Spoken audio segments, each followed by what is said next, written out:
Economics अर्थ channel पर आप सबका स्वागत है। आज हम एक तरह नए प्रकार के वीडियो बना रहे हैं जिसमें हम छोटे छोटे प्रश्नों के उत्तर आपको बताएंगे और जिससे जिनके पास समय नहीं होता है वो छोटे वीडियोज भी देख सकें। तो उसी प्रक्रिया में आइसो प्रॉफिट कर्व पर उनका जो समलाभ वक्र होते हैं वो किस तरह बनते हैं, और क्योंकि इन वक्रों का आकार दो तरह से बनता है जहां विद्यार्थी थोड़ा भ्रमित होते हैं, इसलिए उसे मैं स्पष्ट करने की दृष्टि से आपको बताने जा रहा हूं कि समलाभ जो वक्र होते हैं वे अक्षों की ओर कब उन्नतोदर होते हैं और अक्षों की ओर कब नतोदर होते हैं, अर्थात कन्वेक्स टू द एक्सिस कब होते हैं या कनकेव टू द एक्सिस कब होते हैं। तो पहला प्रश्न है कि समलाभ वक्र अक्षों की ओर उन्नतोदर कन्वेक्स टू द एक्सिस कब होते हैं। अक्षों की ओर उन्नतोदर होने का मतलब है कि जब हम एक्स अक्ष और वाई अक्ष पर इस वक्र को बनाएंगे तो ये अक्ष एक बार एक्स अक्ष की ओर कन्वेक्स होगा, एक बार वाई अक्ष की ओर कन्वेक्स होगा। तो ऐसा कब होता है, तो उसकी जो ये कन्वेक्सिटी है उसकी शर्त हम आपको बता रहे हैं। इस वक्र का उपयोग हम लोग सामान्यतः ओलिगोपोली में करते हैं, और ओलिगोपोली में जब इसका प्रयोग करते हैं तो वहाँ पे दो फर्में होती हैं और इन दोनों फर्मों के या तो मूल्य प्रदर्शित किए जाते हैं अक्षों पर, या तो उनके बिक्री की मात्रा या उत्पादन की मात्रा प्रदर्शित की जाती है। तो पहले सवाल का उत्तर हम अब आप बता रहे हैं कि जब प्रतियोगिता का आधार मूल्य होता है, अर्थात मूल्यों के आधार पर लोग प्रतियोगिता फर्में करती हैं, अपने मूल्यों में कमी बेसी करती हैं, वैसी स्थिति में एक अक्ष पर फर्म एक का मूल्य दिखाया जाता है, जैसे इस उदाहरण में एक्स अक्ष पर दिखाया गया है फर्म एक का मूल्य, और फर्म दो का मूल्य वाई अक्ष पर दिखाया गया है। और इनको क्रमशः मूल्य को P1 P2 करके और दिखाते हैं हम लोग। तो फर्म एक का मूल्य है एक्स अक्ष पर P1 और फर्म दो का मूल्य है वाई अक्ष पर P2। और जब इसको इस प्रकार से दिखाते हैं तो दो तरह के समलाभ वक्र हमको मिलते हैं। एक समलाभ वक्र फर्म एक का होगा, एक फर्म दो का होगा।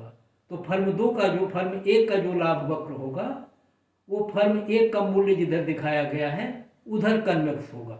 जैसे एक्स अक्ष पर फर्म एक का मूल्य दिखाया गया है तो ये एक्स अक्ष की ओर उठा हुआ होगा, उत्तल या कन्वेक्स होगा।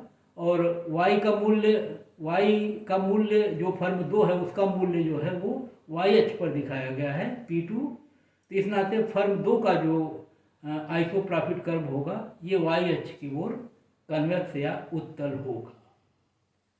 इसी तरह का दूसरा सवाल इसका उल्टा है और लिखा है कि समलाभ वक्र अक्षों की ओर कनकेव या नतोदर कब होते हैं।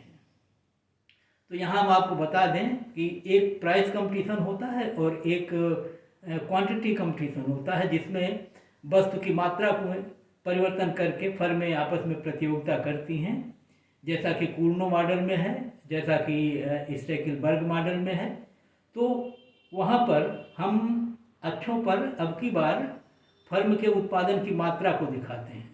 तो इस क्रम में हम फर्म एक की मात्रा को फर्म एक्स पर दिखाएंगे, जिसको हम लिखेंगे y1 वस्तु को, और फर्म दो के उत्पादन को हम वाई अक्ष पर दिखाएंगे, जिसको हम लिखेंगे y2। और जब इन वक्रों को दिखाएंगे तो एक फर्म ए का लाभ वक्र बनेगा, एक फर्म बी का लाभ वक्र बनेगा।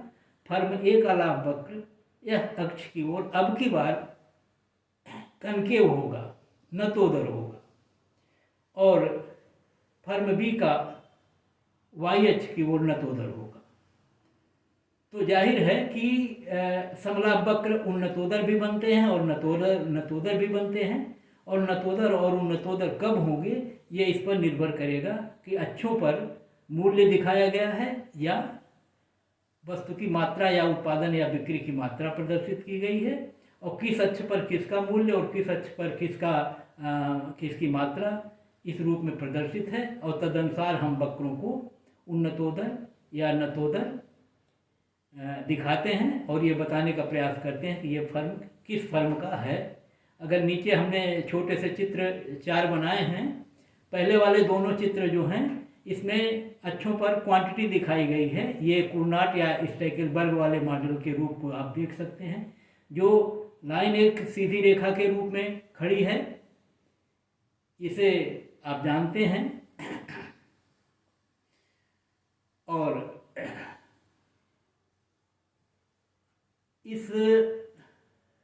ये प्रतिक्रिया वक्र है, रिएक्शन कर्व है, और इस रिएक्शन कर्व पर ये वक्र जो हैं अपने उच्चतम बिंदुओं को काटते हैं। तो इस प्रकार से आप देख रहे हैं कि पहले वाले दोनों चित्रों में जो बाएं साइड हैं उनमें वक्र जो है, पहला वक्र एक्स अक्ष की ओर कनकेव है, और क्योंकि एक्स अक्ष पर y1 मात्रा फर्म 1 की दिखाई गई है, इस नाते लिखा हुआ ये फर्म 1 का आइसोप्रॉफिट कर्व है। दूसरे में फर्म बी का आइसोप्रॉफिट कर्व है, जो बी अक्ष वाई अक्ष की ओर जो है कनकेव है।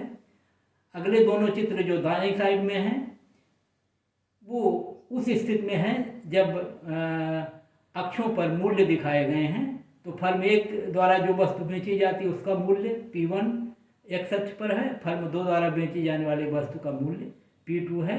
आप जानते हैं कि दोनों की वस्तुएं समरूप हैं, केवल ये वो डिसाइड करते हैं कि कितनी कितनी मात्रा इसकी वो बेचेंगे, तो बेची जाने वाली मात्राएं हैं। और जो सीधी रेखाएं हैं वो वही रिएक्शन कर्व हैं दोनों के, और एक रेखा एक्स अक्ष से जा रही है, ये ए फर्म 1 का जो रिएक्शन कर्व है, इस नाते उस पर जो आइसोप्रॉफिट कर्व बने हुए हैं ये एक्स अक्ष की ओर उन्नतोदर हैं। और अगले चित्र में फर्म 2 के आइसोप्रॉफिट कर्व हैं जो वाई अक्ष की ओर उन्नतोदर हैं।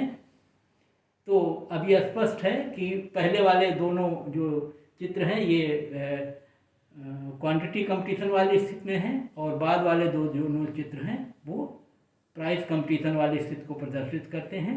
और इसीलिए क्योंकि मांग फलन में मूल्य और मात्रा के संबंध विपरीत होते हैं, इस नाते जब उनके अक्षों पर ये विपरीत राशियां दिखाई जाती हैं तो उनके वक्र का शेप जो है वो भी विपरीत होगा।